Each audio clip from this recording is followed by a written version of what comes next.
Hi, it's Ruggiero, and today I'm going to show you how to make shrimp oreganata the way I've been taught.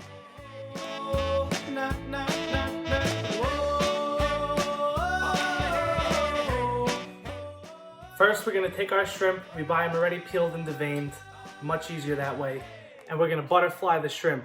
So what we're going to do is we're going to cut on the inside of the curve of the shrimp, and we're going to push down, cut it, and do that with the rest. I keep away from a runaround Sue, yet I'm a miss her lips and a smile on her face, the touch of her hair and his girl's warm embrace.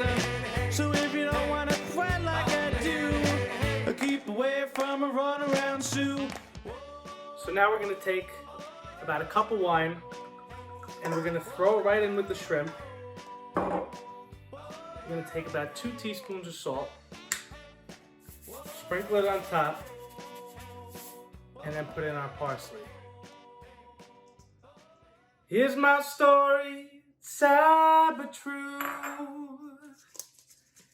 It's about a girl that I once knew. She took my love and ran around with every single guy in town. She likes to travel. Here's the fun part. We're gonna take the garlic, our melted butter, throw it in there with the garlic, and then we're gonna take our breadcrumbs, dump it in with the butter and garlic, and we're gonna just mix it up a little bit. Now, when you do this, I suggest you use a spoon because if not, you're gonna end up licking your fingers. There's gonna be none left. So what I did here was I took our lemon and I squeezed it on top of the shrimp that's still marinating in our wine and parsley. And after that, I cut it up into really nice thin slices. So what we're gonna do with these now is we're gonna put them on top of the shrimp while it's in the oven.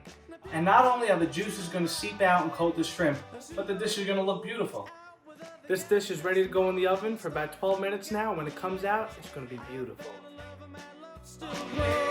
Asking a fool that she ever knew, say that I keep away from a runaround Sue. I said, yeah.